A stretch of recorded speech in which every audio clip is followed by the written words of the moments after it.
Hello, everyone.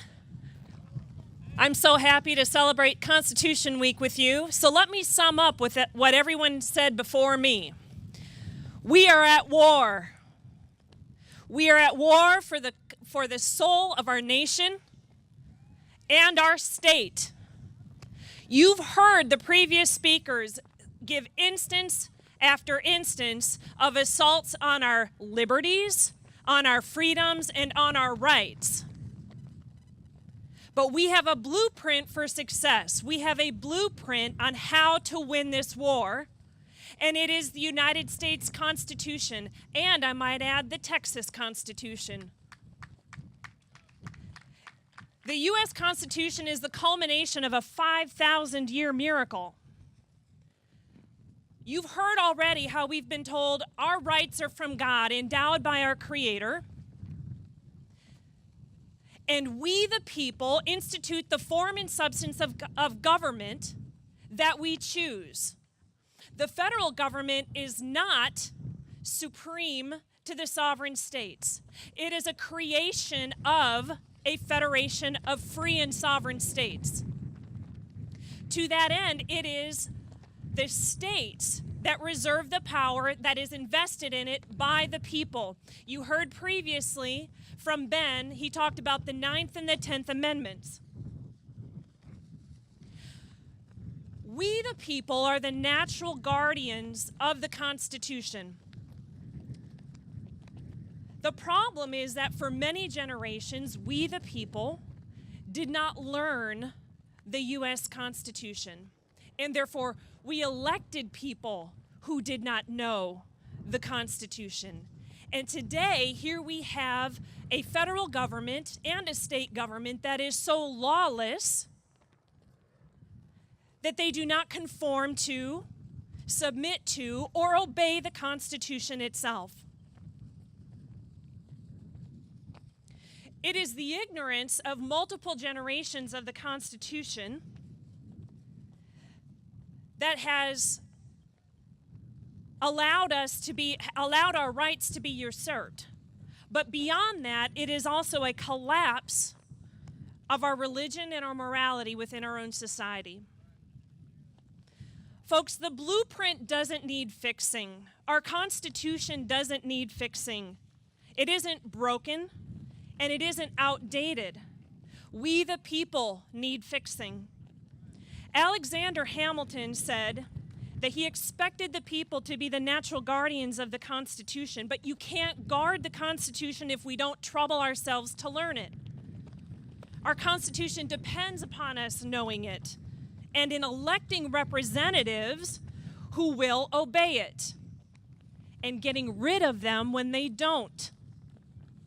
James Madison said at the Virginia Ratifying Convention, and I quote, he goes, "This great Republican principle that the people will have virtue and intelligence to select men of virtue and wisdom.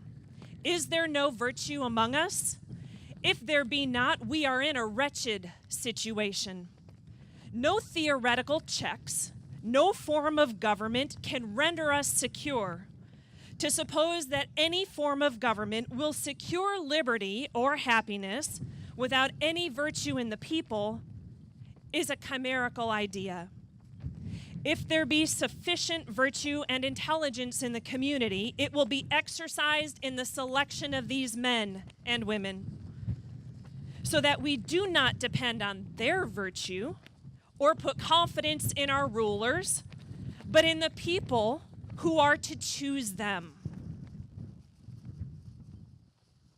Our future lies in the hands of we the people. We are in a quote-unquote wretched situation today because we've lost our virtue.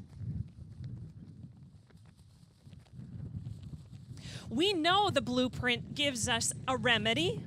The remedy is for unconstitutional acts, we the people say we will not comply. For unconstitutional acts, we the people will not obey. It is our civic duty and our natural right to resist. So how do you resist tyranny? Well, first, again, we learn the Constitution. We learn the restricted powers in the Constitution that are laid out for the government. But we have to start changing our mindset about the people that we elect at every level of government. Folks, you're going to have to start treating your vote like it is revolutionary. You are going to have to treat every election like a revolution. The people we choose are the ones that are right now in D.C. and in Austin looking for ways to chisel away at your rights. Who's holding them accountable if not we, the people? Treat every election like it's a revolution, because if we don't fight now, while we still have the opportunity to do so in the ballot box, our children and our grandchildren will be fighting for their freedom in the streets and the fields. At every level of government, you have an opportunity to have a say in determining the character of the people that you choose to represent you as true grit Texans. You're out here today, and you are in what could have been very inclement weather. So I feel like I am kind of preaching to the choir. But you have to look at your representatives and say, is that man or woman worthy of fighting for, and will they fight for the values that are important to me? The principles that have made our country great and our state great. Did you know that at every level of government, your representative officials are to swear an oath to preserve, protect, and defend the Constitution of the United States and the great state of Texas? Did you know that? Your lowest elected official, the closest one to you, is someone like me. I'm a city councilwoman in League City, Texas. Every day that I'm out, people can come up to me in the grocery stores, at the gas stations. They can reach out and touch me and talk to me about the issues that are important to them. The problem is that your local officials, nobody's keeping an eye on them. Do you even know their names? Because the fact that they've sworn an oath means that they too carry the weightiest responsibility to defend your rights, because they are the closest to you. They live amongst you. You may not ever get a chance to go out and talk to John Cornyn. You may not ever even get a chance to have a one-on-one, face-to-face conversation with your congressman, but you can with your local elected officials. The problem is that nobody's kept their eyes on them for so long. They're operating in the shadows for so long that they themselves do not even understand the oath of service that they swore, which is to preserve, protect, and defend the Constitution. So what does that mean? Does that mean you just give lip service to it? Or does that mean you actually do something about it? Now, your local politicians are going to tell you, well, we're going to deal with parks and bridges and roads and drainage. And I tell you, you've got to change their mind, because they are dealing every day with issues that our national politicians are dithering and haggling about over years. So let me give you an example of something that can be done locally. You know when your rights are under attack. You feel it. You feel it in your gut. It's visceral to you. Nobody has to come and tell you, I think they're thinking about taking away your guns, because you're already in fight or flight mode. You hopefully fight, right? So here you are, you're ready to go. You have no recourse at the local level unless you change the minds of your local representatives that it is up to them to defend the Constitution. If they cannot do it at the state level, if they will not do it at the federal level, make sure that your local guys can do it at the local level. So in League City, back in February, we passed a resolution to protect the Second Amendment in our city. If you live within the city limits of League City, your Second Amendment rights cannot be infringed.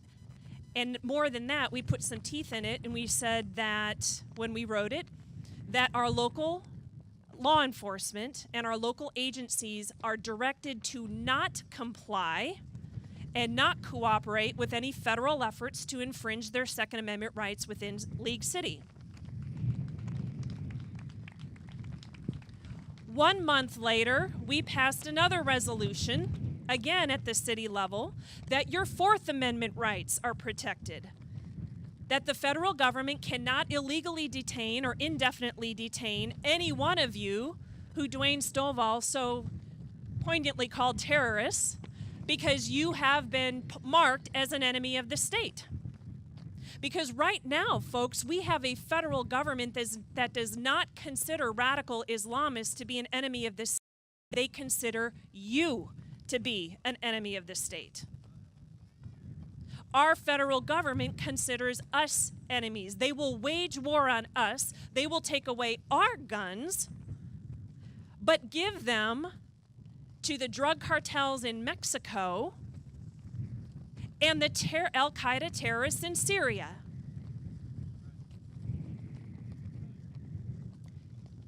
Like I said when I started, we are at war. But you have a blueprint for success if you change the minds of the people that you represent. And frankly, people, you're going to have to change the people you choose to represent you.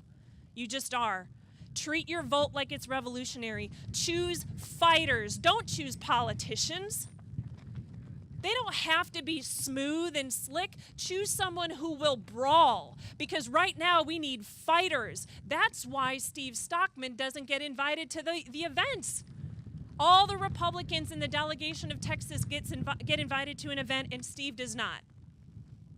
Because he is making them so uncomfortable. Look at how they're treating Ted Cruz right now. We, the people, chose Ted Cruz.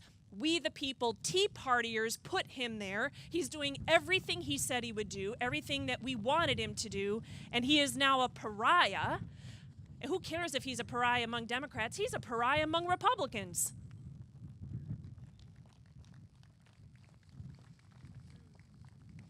You guys, you cannot preserve liberty by compromising the Constitution.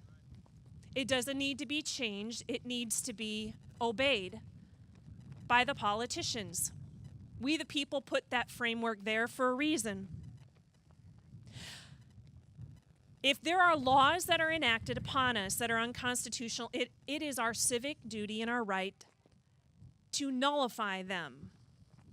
The 10th Amendment is the state's rights, and we have a state legislature right now that will not work up the gumption to nullify any of these laws that are enacted upon us that are clearly unconstitutional.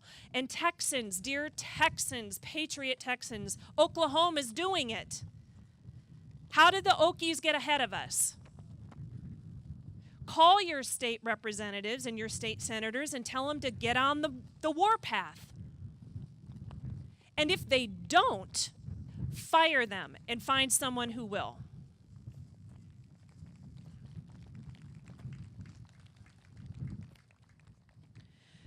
There is no elected official at any level of government who should avoid taking a stand on constitutional issues at any level. The oath that they swear is, I, Heidi Thiess, do solemnly swear that I will faithfully execute the duties of the office of council member, I'm position 3, at the City of League City of the state of Texas, and will to the best of my ability preserve, protect, and defend the Constitution and laws of the United States and of this state, so help me God.